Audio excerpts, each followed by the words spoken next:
আজকে আমরা দেখব কিভাবে রাইটিক্সে ব্যবহার করে আপনারা পিপিসি স্পেশালিস্টের ওয়ার্কফ্লোগুলো তৈরি করতে পারবেন। আগে আমরা জেনে নিই পিপিসি স্পেশালিস্ট হতো কি। পিপিসি স্পেশালিস্ট হচ্ছে যে আপনার পে পার ক্লিক স্পেশালিস্ট। আর পে পার ক্লিক মানে হচ্ছে আপনার প্রতিটা ক্লিকের জন্য পে করা আর কি, টাইপের জিনিস। তাহলে পিপিসি স্পেশালিস্টের মূল কাজ হচ্ছে যে আপনার constant cycle of planning, execution and optimisation aimed at maximising returns from paid ads. মানে আপনার পেইড এডস যেগুলো আছে ওইগুলোর থেকে রিটার্নগুলো যেগুলো আছে, প্রফিট যেগুলো আছে ওইগুলো ম্যাক্সিমাইজ করার জন্য ওরা প্ল্যানিং, এক্সিকিউশন আর অপটিমাইজেশন করে থাকে। এদের কাজগুলো কী প্ল্যানিং করা, আপনার এই যে এই অ্যাডসের যে বাজেট টাজেট আছে, গোল আছে, এগুলো প্ল্যানিং করা, তারপর এক্সিকিউশন প্ল্যানটাকে বাস্তবে রূপান্তর করা, তারপর ট্র্যাকিং, আপনার যেই কনভার্সন আছে মানে অর্থাৎ অ্যাডের একটা ট্র্যাকিং সেট আপ করা, তারপর অপটিমাইজেশন, কোথাও কোনো সমস্যা হলে অথবা কোথাও কোনো অপটিমাইজেশনের দরকার হলে ওই অপটিমাইজটা করা। তাহলে চলুন আমরা এখন দেখি যে আমাদের কাজটা কীভাবে করব।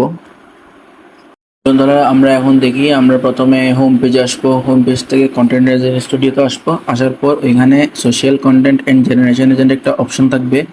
ওইখান থেকে একটু নিচে গিয়ে আমরা পিপিসি স্পেশালিস্ট ওয়ান ক্লিক একটা অপশন আসবে, ওইখানে একটা ক্লিক করব। ঠিক আছে, একটা ক্লিক করব। ক্লিক করার পর আমাদের পেজ যেটা আছে ওইটা সেটা লোড হয়ে যাবে। লোড হওয়ার পর আমরা কি করব, প্রথমে আমাদের এখানে বিজনেস আছে, বিজনেসের মধ্যে আমাদের দিব আমাদের বিজনেসের নাম রাইটিক্স এআই। তারপর ওয়েবসাইট থাকলে ওয়েবসাইট দিব। তারপর অডিয়েন্স হচ্ছে যে আমার কারা কারা অডিয়েন্স আছে ওইটা। তারপর জিও, জিও মানে হচ্ছে যে আপনার মানে কোন দেশকে টার্গেট করতেছেন। আমি বাংলাদেশ দিচ্ছি আপাতত। প্ল্যাটফর্ম হচ্ছে যে আপনার গুগল অ্যাডস, ফেসবুক অ্যাডসের জন্য। তারপরটা সিট টপিক, অটোমেশন স্টাডি। এরপর আমি জেনারেট ফুল পিপিসি প্ল্যান এটাতে ক্লিক করব। ক্লিক করার পর 5-10 মিনিট অপেক্ষা করলে আমাদের প্ল্যানিংটা তৈরি হয়ে যাবে।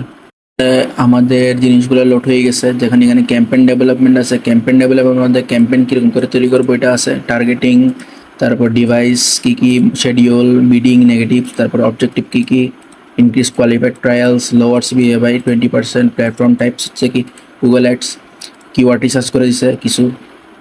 এখানে আমাদের কিওয়ার্ডের মধ্যে আমরা কিছু কিওয়ার্ড রিসার্চ করে দেবো। এখানে অটোমেশন আছে, স্টাডি, অটোমেশন সফটওয়্যার, স্টাডি টুল, তারপর টিউটোরিয়াল, এগুলো সবগুলো দেওয়া আছে। তারপর এখানে কমার্শিয়াল দিচ্ছে 9টা, ইনফরমেশন 13টা, আর ট্রানজ্যাকশন হচ্ছে 8টা। মানে এটার মধ্যে পাইচারের মধ্যে দেখা যাচ্ছে কয়টা দিচ্ছে।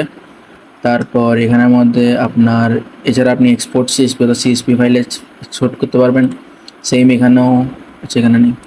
আর অ্যাড ক্রিয়েশনে গেলে আপনার অ্যাডের ইয়াগুলো দিবে, মানে অ্যাড কীরকম কীরকম তৈরি করবেন, এবং হেডলাইন, ডেসক্রিপশন কীরকম দিবেন, ইউআরএল কীরকম হবে, অ্যাকশন কীরকম হবে, সোশ্যাল অ্যাড কোথায় দিবেন, প্ল্যাটফর্ম, তারপর প্রাইমারি টেক্সট কী থাকবে, কাট স্টাডি টাইম ইন হাফ, তারপর হেডলাইন দিবে, তারপর অ্যাকশন, অ্যাড অপটিমাইজেশন, অ্যাড কীভাবে অপটিমাইজ করবেন, তারপর ক্যাম্পেইন ম্যানেজমেন্ট, আপনার ক্যাম্পেইনগুলো কীভাবে ম্যানেজমেন্ট করবেন, ডেইলি চেক বাজেটস, কস্ট স্পেন্ডিং, তারপর উইকলি, মান্থলি, অটোমেশন রুলস একটা হিসাব, পারফরমেন্স অ্যানালাইসিস, পারফরমেন্সটা আপনার কীরকমটা কাজটা করবে এই কয়েকদিনের মধ্যে, কাজ কীরকম হবে ওইটা, পারফরমেন্স কীরকম হবে। তারপর বাজেট ম্যানেজমেন্ট, আপনার বাজেট যেটা আছে ওইটা ম্যানেজমেন্ট করবে। যেমন কি ক্যাম্পেইনের এখানে ডেইলি $50 করে, মান্থলি 1500, সার্চে তারপর হচ্ছে পি ম্যাক্সে $30 করে, প্রতিদিন রিমার্কেটিংয়ে $20, এভাবে চলবে আর কি।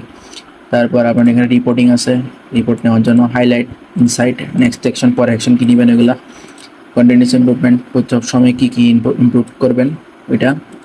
তারপর এসএমএম পোস্ট সোশ্যাল মিডিয়া মার্কেটিংয়ের পোস্ট কী কোথায় কোথায় কীভাবে করবো। এখানে টুইটার আছে, টুইটারের মধ্যে হেডলাইন দিচ্ছে, এখানে ক্যাপশন দিচ্ছে, তারপর এখানে হ্যাশট্যাগ দিচ্ছে ওইগুলো অনুযায়ী। তারপর এখানের মধ্যে ইমেজ প্রম্পট, কীরকম ইমেজ দেবো প্রম্পট একটা দিবে। তারপর এখানে ডাউনলোড চাইলে ডাউনলোড করতে পারি। তারপরে এফবি ক্রস প্ল্যাটফর্ম স্ট্র্যাটেজি, মানে আপনার এখানে যেই প্ল্যাটফর্মগুলো আছে ওইগুলোতে কীভাবে পোস্ট দিবেন এগুলো একটা স্ট্র্যাটেজি দিবে এখানে। যেমন কি দেখেন এখানে personas, funnels, ad library, objective, content pillars, targeting, 7-day calendar, monitor app optimise, daily, weekly, monthly, automation rules, এগুলো দিচ্ছে আর কি। আপনার এখানে মানে যদি একটা স্ট্র্যাটেজি তৈরি করে দিচ্ছে একটা, তাহলে এইটুকু আর কি। আর আপনারা যদি আজকে অ্যাকাউন্ট খুলেন রাইটিক্সে, তাহলে আপনারা 3 দিনের জন্য বিনামূল্যে সব কিছু ব্যবহার করতে পারবেন। ধন্যবাদ।